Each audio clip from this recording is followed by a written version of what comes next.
तो बच्चों आज जो हम स्टार्ट करने वाले हैं वो हमारा जो चैप्टर का नाम सामने आपको दिखाई दे रहा है, फोटोसिंथेसिस इन हायर प्लांट्स। कोशिश करेंगे इसको जल्द से जल्द आपको ये कंप्लीट करके दिया जाए।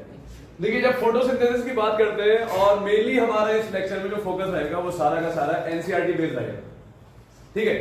तो एनसीईआरटी में और ये जो चैप्टर आपके नीट पॉइंट ऑफ व्यू से है बहुत इंपॉर्टेंट भी है, साथ ही साथ काफी सवाल पूछे जाते हैं और टेक्निकल सवाल होते हैं, कॉन्सेप्चुअल सवाल होते हैं बहुत सारे, ठीक है। तो अब हमें जो पहला इसमें आपको हेडिंग दिखाई दे रहा होगा सामने, आप एनसीईआरटी को खोलकर रखेंगे साथ साथ, वो ये है कि अर्ली एक्सपेरिमेंट्स क्या क्या थे, फोटोसिंथेसिस की शुरुआत कैसे हुई, मतलब डिस्कवरी कैसे हुई, ठीक है, कि फोटोसिंथेसिस की क्या डिस्कवरी थी, कौन कौन से वो साइंटिस्ट थे, ठीक है, आप लोग सामने देखेंगे। तो फोटोसिंथेसिस में लड़कों पहली बात तो मैं आप लोगों से पूछना चाहूंगा कि फोटोसिंथेसिस क्या है। ये हमने क्लास 6 से पढ़ा है ना, कि फोटोसिंथेसिस में कार्बन डाइऑक्साइड पानी के साथ सनलाइट और क्लोरोफिल की प्रेजेंस में कार्बोहाइड्रेट ग्लूकोज बना कर देता है। ये होता था कि ग्लूकोज बनता है कैसे, CO2 पानी सनलाइट क्लोरोफिल की फॉर्म में, है ना। तो फोटोसिंथेसिस में आप लोगों ने बचपन में क्या क्या चीजें देखी थी, उसमें देखो अर्ली एक्सपेरिमेंट्स में मैं आपको यहां बताऊंगा वो क्या क्या है। कि सबसे पहले आप लोगों को एक प्लांट लेना होगा, पॉटेड प्लांट। तो लड़कों जो पॉटेड प्लांट होता है इसमें मुझे देखना है कि क्या क्या फैक्टर्स होते हैं जो इन्वॉल्व होते हैं, जो जरूरी होते हैं फोटोसिंथेसिस के लिए। तो सपोज करो ये मेरा प्लांट है और ये प्लांट की लड़कों लीफ है, ठीक है। अब ये जो लीफ है, इस लीफ के साथ हमें ये एक्सपेरिमेंट करना है कि क्या लीफ में फोटोसिंथेसिस हो रहा है कि नहीं हो रहा है, ये देखना है। तो फोटोसिंथेसिस कराने के लिए या देखने के लिए बहुत सारे एक्सपेरिमेंट्स किए गए। उसमें एक एक्सपेरिमेंट जो सबसे कॉमनली पूछा गया है वो है मोल हाफ लीफ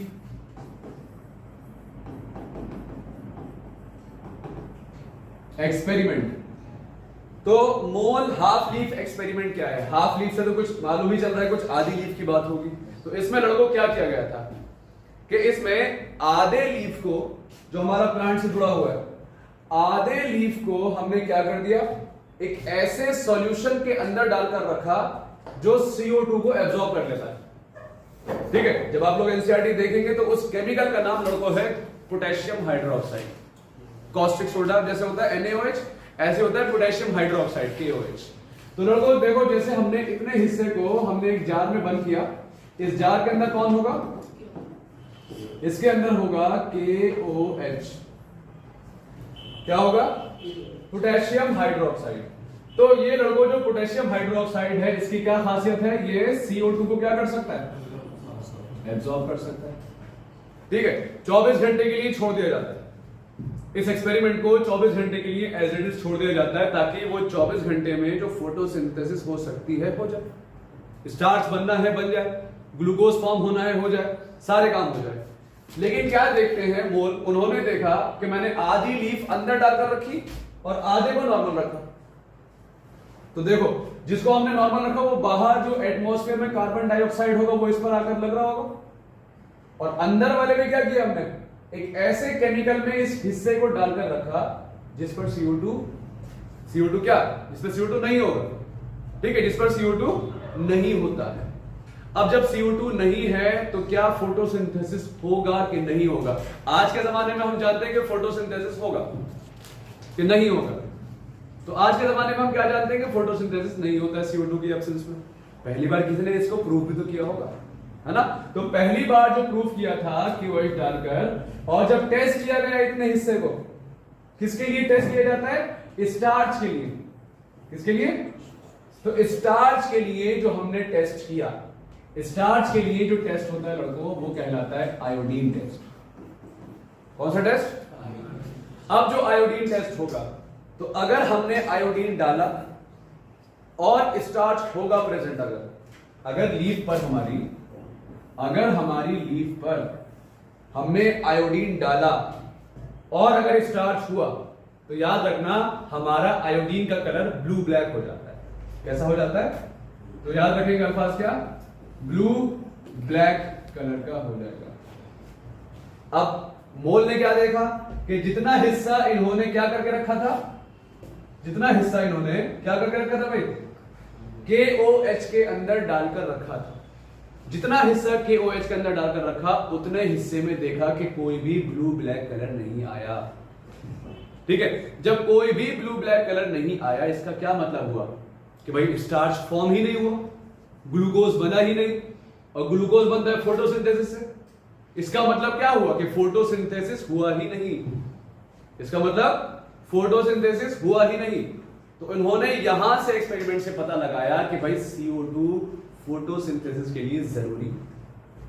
ठीक है, ऐसे ही एक और एक्सपेरिमेंट था, उसमें हमने ये जार में नहीं डाला उसको, हमने वहां क्या किया, हमने वहां लीफ पर एक ब्लैक पेपर लगा दिया, ब्लैक स्ट्रिप। क्या रिलेशन है ब्लैक स्ट्रिप का? तो लड़कों, ब्लैक स्ट्रिप का बच्चों क्या होता है, जो ब्लैक स्ट्रिप वाला जो पेपर है वो सनलाइट को ब्लॉक कर देता है, सनलाइट को ब्लॉक कर देगा। इससे हमें पता लगाना था कि क्या मेरा प्लांट बगैर सनलाइट के फोटोसिंथेसिस कर सकता है, वो देखना था। आज के जमाने में हम जानते हैं कि नहीं कर सकता, सनलाइट जरूरी होती है फोटोसिंथेसिस के लिए। तो पता चला कि जब हमने वो ब्लैक पेपर लगा दिया एक हिस्से पर लीफ के, जैसे हमने ब्लैक पेपर लगाया तो सनलाइट क्या हो गई, ब्लॉक हो गई। तो 24 घंटे के लिए हमने पेपर को ऐसी प्लांट को रखा हमने कि ताकि 24 घंटे में जितना भी फोटोसिंथेसिस हो सकता है हो जाए। ठीक है, अब जितना फोटोसिंथेसिस होना था वो हो गया। हमने फिर वही टेस्ट किया, स्टार्च आयोडीन का टेस्ट।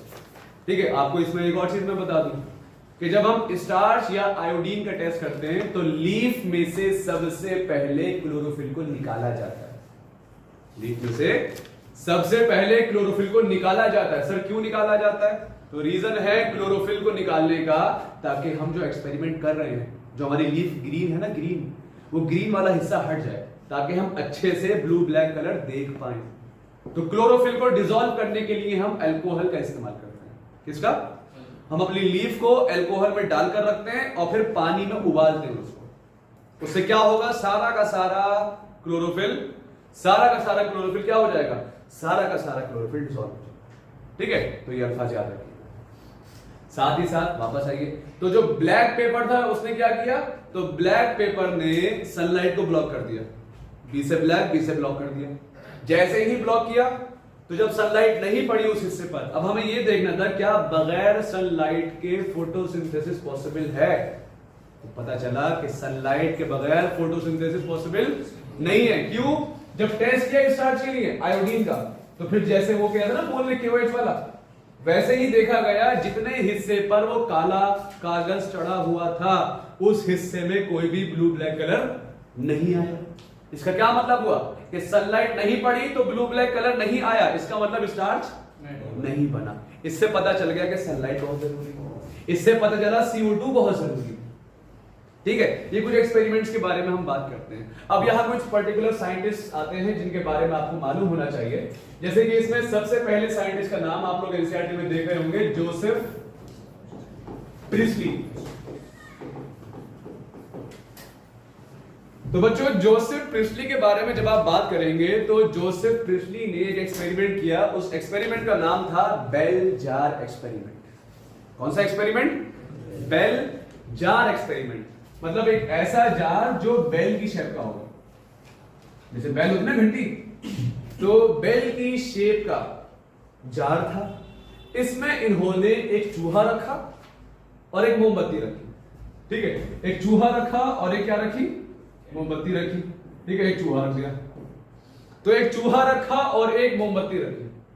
अब लड़कों, जो चूहा रखा था और मोमबत्ती रखी, कुछ टाइम बाद देखते हैं कि जो मोमबत्ती है वो भी बुझ जाती है, जो उसमें फायर थी वो खत्म हो गई, और जो चूहा था उसकी भी लौ बुझ जाती है। दोनों के दोनों मर जाते हैं, दोनों के दोनों खत्म हो गए। तो इससे क्या मालूम चला कि भाई कुछ यहां पर कोई प्रोसेस हुआ जिसकी वजह से दोनों मर गए होंगे। साथ ही साथ उन्होंने इस सेटअप के अंदर एक चीज को ऐड किया, जिसमें हमारे पास जो प्लांट आया, और वो प्लांट का नाम पूछा जाता है आपसे कि वो प्लांट कौन सा है, तो आंसर है मिंट प्लांट यूज किया। कौन सा प्लांट? तो उन्होंने मिंट प्लांट यूज किया।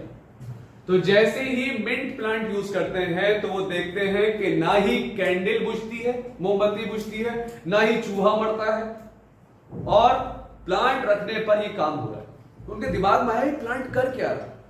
तो उन्होंने एक लाइन बोली थी जो आपकी एनसीईआरटी में दे रखी है कि प्लांट उस चीज को रीस्टोर करता है जो जलती हुई कैंडल और सांस छोड़ता हुआ माउस निकालते हैं अपनी बॉडी से। ठीक है, तो जब सांस बाहर छोड़ते हैं, आज के जमाने में हम जानते हैं CO2 देते हैं। माउस भी तो वैसे ही करता होगा। ऐसे ही जो कैंडल बर्न करते हैं, जब आग जलाई जाती है तो उससे CO2 तो निकलती है। उससे क्या निकलता है भाई? CO2 निकलता है। तो दोनों कॉमन चीज जो निकाल रहे हैं बॉडी से वो CO2। और इन्होंने क्या कहा कि प्लांट उस चीज को रिस्टोर कर रहा है, उस चीज को ले लेता है जो जलती हुई कैंडल या फिर सांस लेता हुआ चूहा अपनी बॉडी से निकाल रहा है। तो यहां से कुछ पता चला, एक रफ डायग्राम, एक रफ इमेज बन गई कि CO2 का कोई ना कोई रिलेशन है। ठीक है, फिर इसके बाद जो बच्चों आते हैं, अच्छा इसमें एक और नाम पूछा जाता है कि जोसेफ प्रेस्ली के ही नाम पर ऑक्सीजन डिस्कवरी भी है। वेरी इंपॉर्टेंट, पूछा जा सकता है। बेल जार एक्सपेरिमेंट तो है ही, ठीक है, साथ ही साथ ऑक्सीजन को डिस्कवर करने वाले 1774 में वो कौन है? वो जोसेफ प्रिस्टली। इसके बाद जोसेफ प्रिस्टली के बाद इन्हीं का देखा देखी एक साइंटिस्ट, उनका नाम है जैन इंजनहाउस।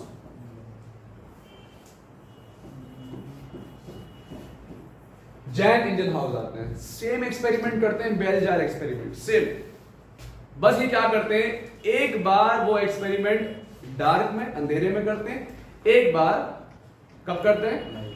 लाइट में करते हैं। दोनों एक्सपेरिमेंट मालूम होने चाहिए।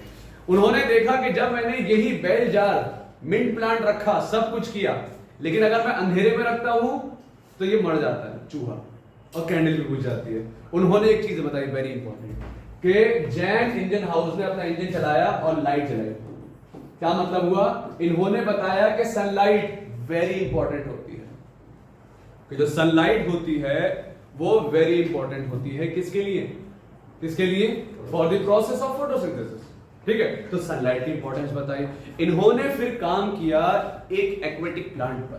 पूछा जाता है कि हमारे जो जैन इंजन हाउस है, तो जैन इंजन हाउस ने जो एक्सपेरिमेंट किया था, इन्होंने जो अपना एक्सपेरिमेंट किया वो किस पर किया? तो एक्सपेरिमेंट किया था, एनसीईआरटी में बोला गया है एक्वेटिक प्लांट। कौन सा प्लांट? Aquatic plant. और जो एक्वेटिक प्लांट था उसका नाम है हाइड्रिला। तो एक्वेटिक प्लांट हाइड्रिला पर काम किया किसने? किसने काम किया? जैन इंजन हाउस ने काम किया।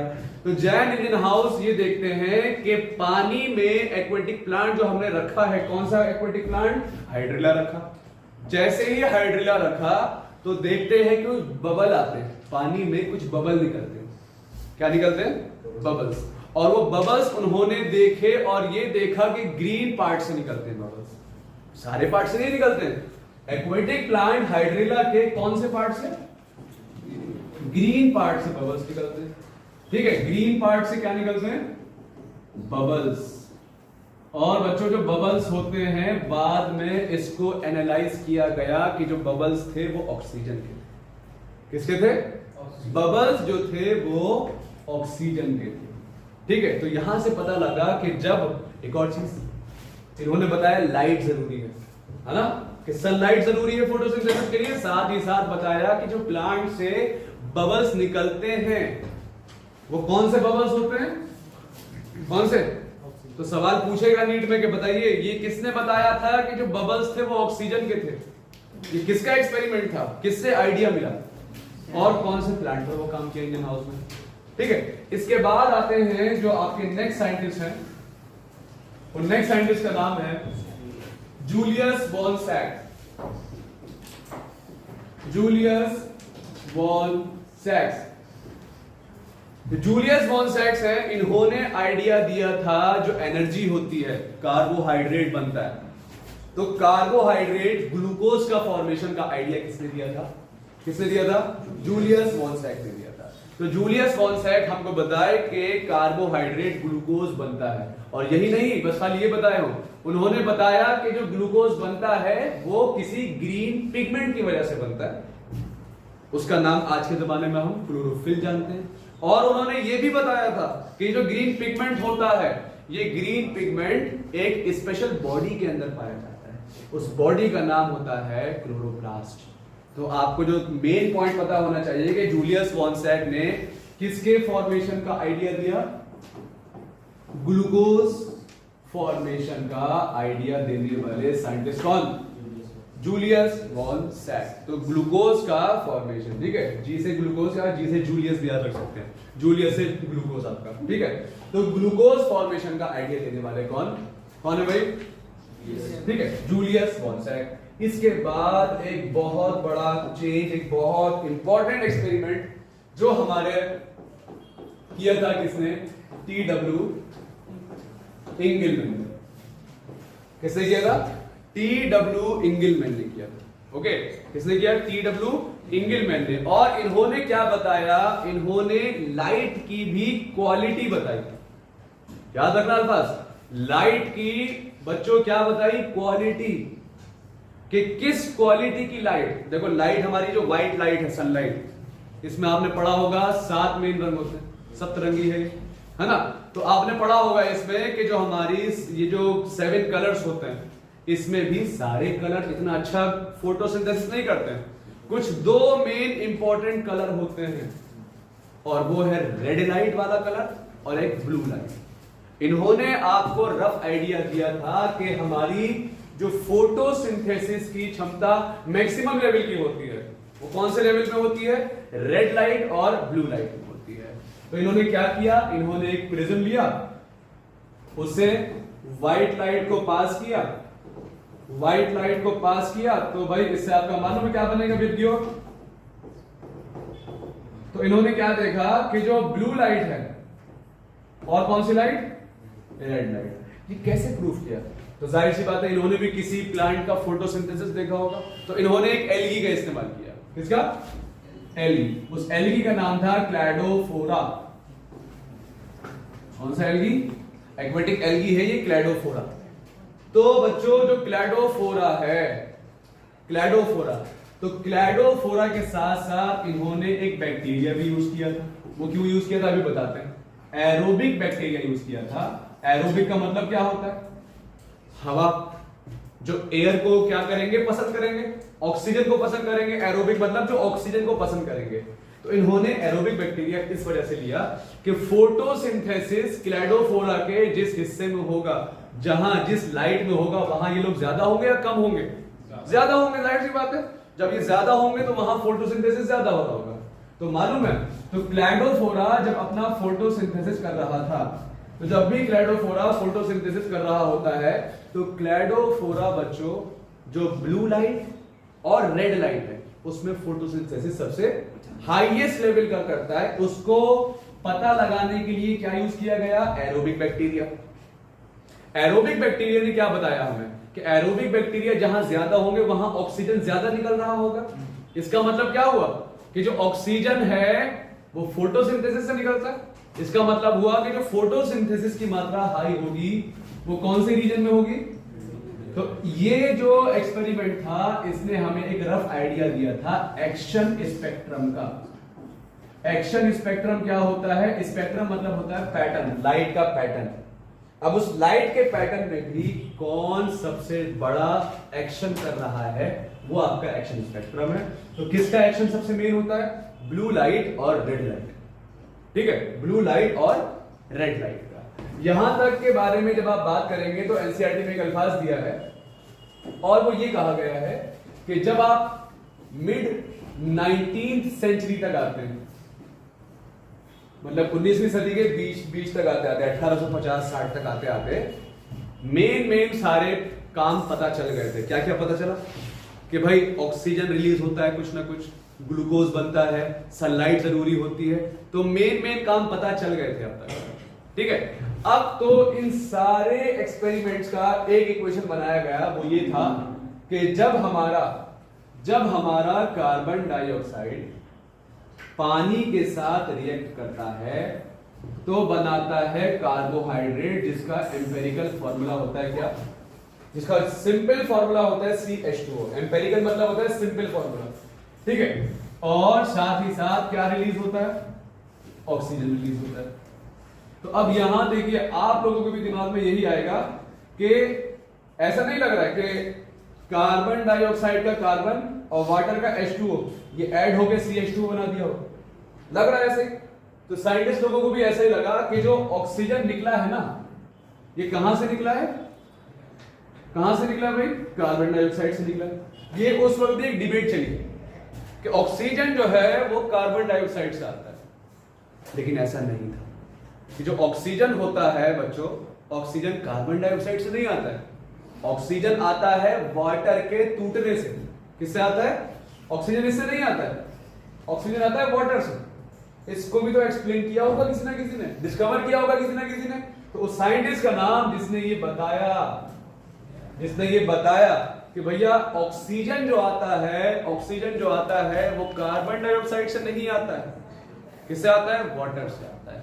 उसको बताने वाले साइंटिस्ट का नाम है कॉर्नेलियस वैन नील। तो कॉर्नेलियस वैन नील नाम के साइंटिस्ट थे जिन्होंने डिस्कवर किया, और इन्होंने बच्चों यूज किया था क्या? Green and purple sulphur bacteria. इसी का क्यों यूज किया? तो याद रखना, ग्रीन एंड पर्पल सल्फर जो बैक्टीरिया होता है, इसका ही इस्तेमाल क्यों किया गया था? तो इसका इस्तेमाल यूं किया गया था ताकि पता चल सके जो ऑक्सीजन आता है वो किससे आता है? वो वाटर से आता है। ठीक है, कार्बन डाइऑक्साइड से नहीं आता है। देखो क्या किया, तो सिंपल से अल्फाज कुछ ये है कि अगर हम कार्बन डाइऑक्साइड को वाटर के साथ रिएक्ट कराएं, ठीक है, फोटोसिंथेसिस में जैसे होता है तो कार्बोहाइड्रेट बनता है और ऑक्सीजन निकलता है। ग्रीन प्लांट्स में ये होता है। देखिए ये जो पर्पल सल्फर बैक्टीरिया है ना, ये भी फोटोसिंथेसिस करते हैं, इस्तेमाल करते हैं कार्बन डाइऑक्साइड ये भी, लेकिन वाटर की जगह बच्चों ये यूज करते हैं हाइड्रोजन सल्फाइड। क्या यूज करते हैं? Hydrogen sulphide. तो फोटोसिंथेसिस होगा तो कार्बोहाइड्रेट भी बनेगा। लेकिन इस बार मालूम है क्या हुआ?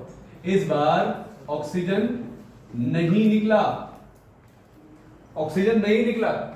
तो आप सामने खुद देख लो कि ऑक्सीजन निकला और ऑक्सीजन नहीं निकला। डिफरेंस किस में आया? देखो, क्या CO2 दोनों में है? बिल्कुल है। क्या दोनों में कार्बोहाइड्रेट बना? बिल्कुल बना। बस क्या हमने चेंज किया? वाटर की जगह हाइड्रोजन सल्फाइड डाल दिया। डाला नहीं, ये यूज करते हैं, ये केमिकल यूज करते हैं फोटोसिंथेसिस के लिए। अब खुद सोचो, अगर ऑक्सीजन कार्बन डाइऑक्साइड से आ रहा होता तो फिर तो यहां भी बनना चाहिए था ऑक्सीजन। यहां क्यों नहीं बना? यहां यूं नहीं बना बिकॉज यहां पानी नहीं था। तो सिंपल से अल्फाज में ये मालूम चल गया कि पानी जरूरी होता है किसके लिए? ऑक्सीजन लाने के लिए। सिंपल, वेरी इंपॉर्टेंट कि oxygen will be release from water, not from carbon dioxide. तो ऑक्सीजन CO2 से नहीं आता है, किससे आता है? वाटर से आता है। तो ये मालूम चल गया हमें कि वाटर, और कितने वाटर के मॉलिक्यूल यूज होते हैं ये भी आपको मालूम होना चाहिए कि फोटोसिंथेसिस में कितने वाटर के मॉलिक्यूल यूज होते हैं। ये नोट बनाकर मालूम होना चाहिए आपके पास कि हमारे पास फोटोसिंथेसिस में 12 मॉलिक्यूल पानी के यूज होते हैं। क्यों यूज होते हैं? बिकॉज ग्लूकोज का एक मॉलिक्यूल बनाने के लिए, बच्चों ग्लूकोज का एक मॉलिक्यूल बनाने के लिए क्या करना होता है? तो अल्फाज याद रखना, 12 NADPH2 यूज होते हैं, और 12 NADPH2 बनाने के लिए 12 पानी के मॉलिक्यूल चाहिए होते हैं। ये अल्फाज मालूम होना चाहिए। कितने मॉलिक्यूल? 12 मॉलिक्यूल पानी के।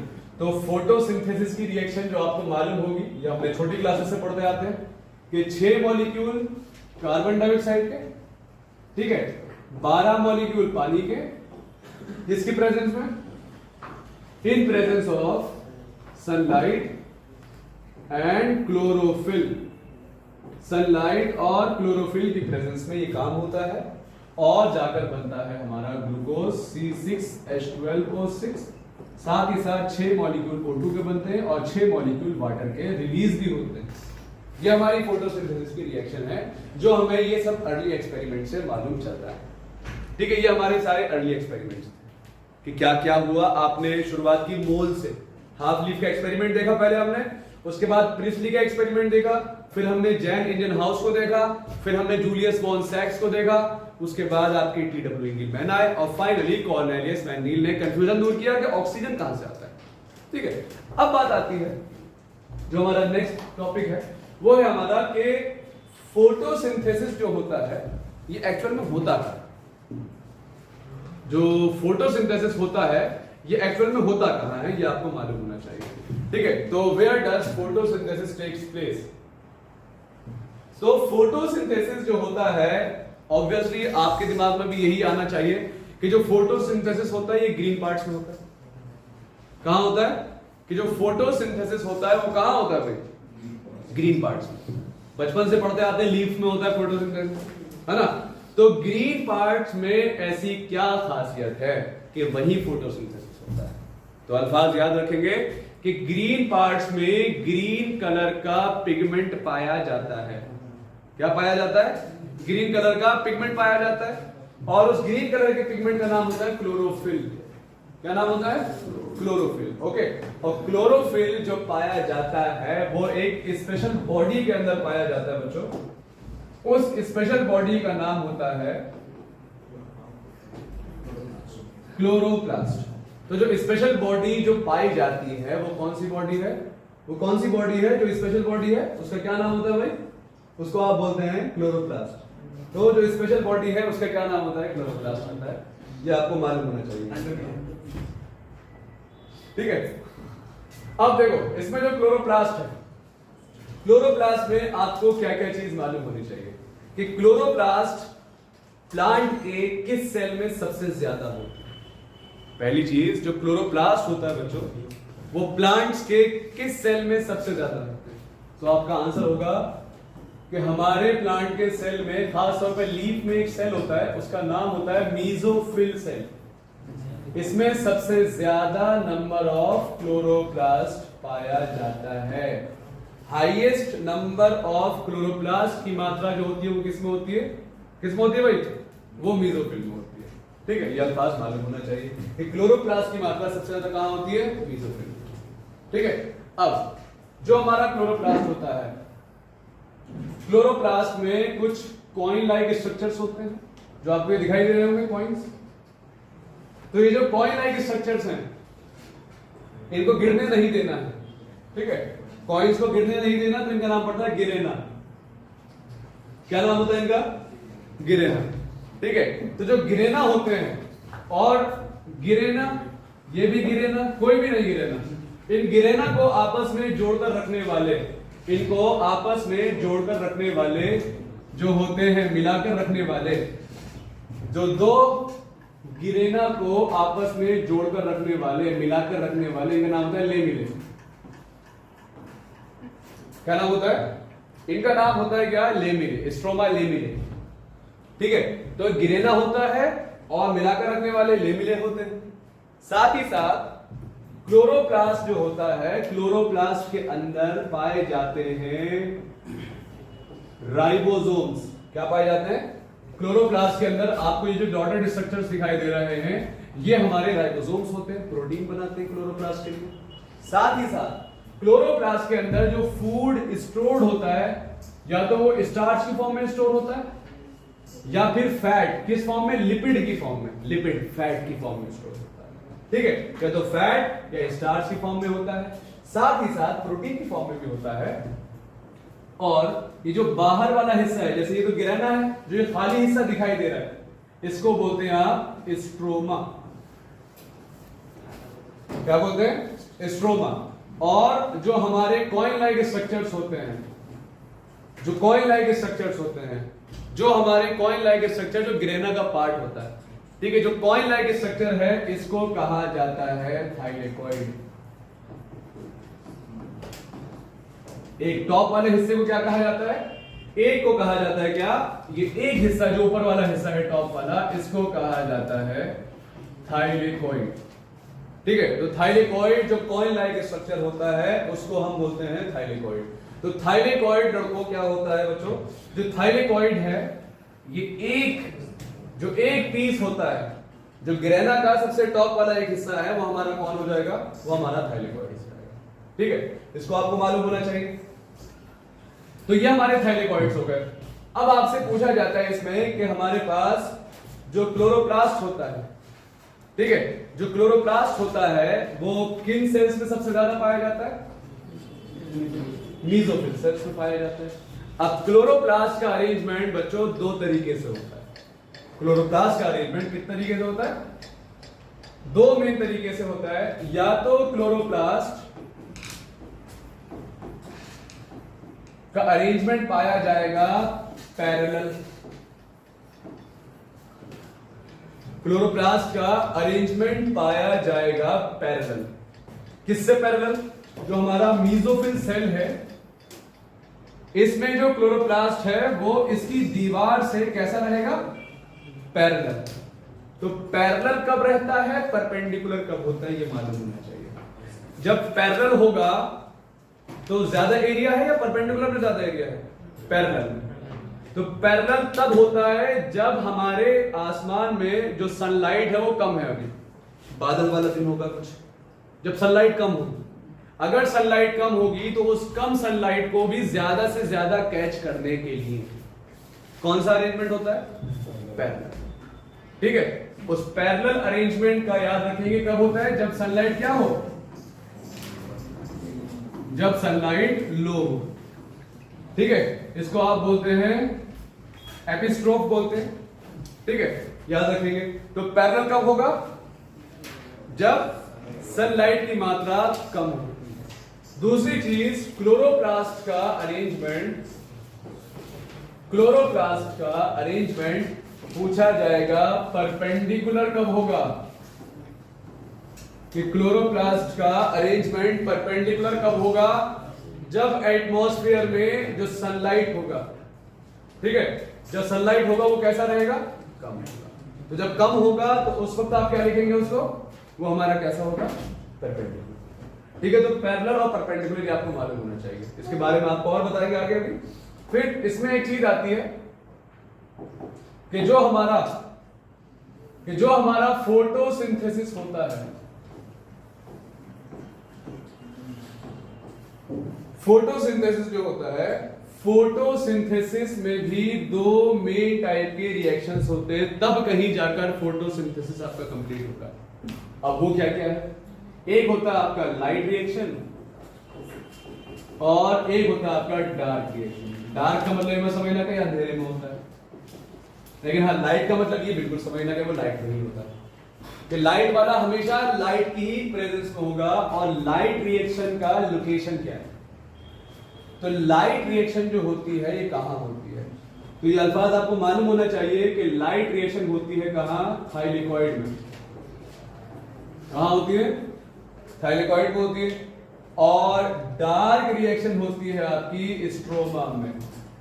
पूछेगा लाइट रिएक्शन में बनने वाले कंपाउंड्स, तो आप बोलेंगे लाइट रिएक्शन में बनते हैं एटीपी, NADPH, साथ ही साथ ऑक्सीजन। ठीक है, डार्क रिएक्शन में बच्चों, डार्क रिएक्शन में मेनली जो बनती है वो बनती है ग्लूकोज।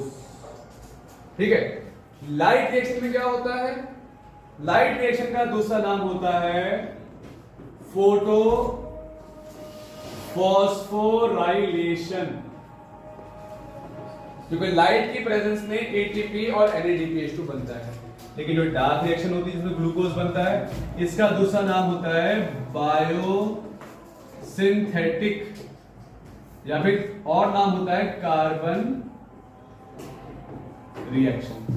बायोसिंथेटिक या फिर दूसरा क्या नाम होता है? कार्बन रिएक्शन होता है हमारी डार्क रिएक्शन का। डार्क रिएक्शन का लोकेशन पूछता है, फिर डार्क रिएक्शन कहां होती है हमारी, डार्क रिएक्शन में क्या बनता है, उसका दूसरा नाम क्या होता है डार्क रिएक्शन का, लाइट रिएक्शन कहां होती है, उसमें क्या क्या बनता है, उसका दूसरा नाम क्या होता है।